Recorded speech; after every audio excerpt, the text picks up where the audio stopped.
ये सारी चीजें जो खा रहे हैं, जरूरी है कि आप इसके पीछे का सच भी समझें।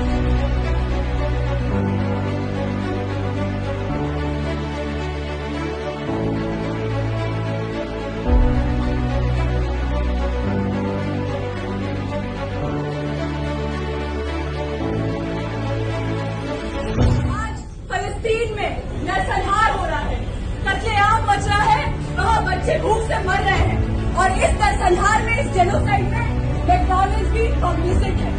और इसी के साथ ये मांग कर रहे हैं कि भारत सरकार हत्यारे इजराइल के साथ, साम्राज्यवादी इजराइल के साथ तमाम कूटनीतिक रिश्ते तोड़े।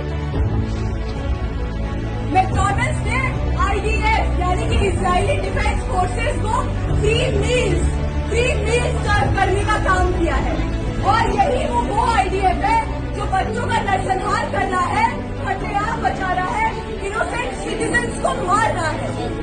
आप BDS मूवमेंट, बॉयकॉट, डाइवेस्टमेंट और सैंक्शन मूवमेंट के तहत हम आपसे अपील करते हैं कि तमाम जस्टिस लविंग पीपल, इंसाफ पसंद लोग मैकडॉनल्ड्स का बॉयकॉट करें। आज हिंदुस्तान की आवाम को फिलिस्तीन के मुक्ति संघर्ष के समर्थन में खड़ा होना ही होगा, क्योंकि हम खुद 200 साल गुलामी झेल चुके हैं।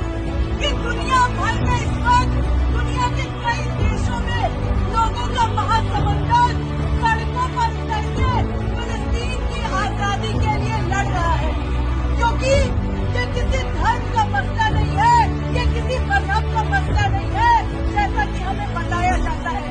फिलिस्तीन की लड़ाई एक गुलाम देश की अपनी आजादी के लिए लड़ाई है।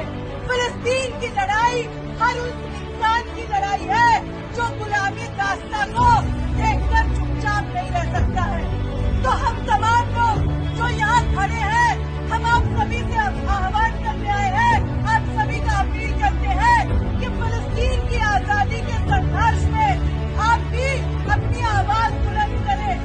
और इसके बाद आखिर में मैं एक कविता पढ़ना चाहती हूँ, जो कविता फिलिस्तीनी आवाम के जज्बे को, उनके संघर्ष को दिखाती है। जाओ मेरी जमीन का आखिरी टुकड़ा भी ले लो, जेल की कोठरी में मेरी जवानी झोंक दो, मेरी किताबें जला दो, मेरी विरासत को लूट लो, मेरी थाली में अपने कुत्तों को खिलाओ। जाओ मेरे गांव के छतों पर आतंक के जाल फैला दो। इंसानियत के दुश्मन, मैं समझौता नहीं करूंगा और मैं आखिर तक लड़ूंगा, मैं आखिर तक लड़ूंगा। फिलिस्तीन का संघर्ष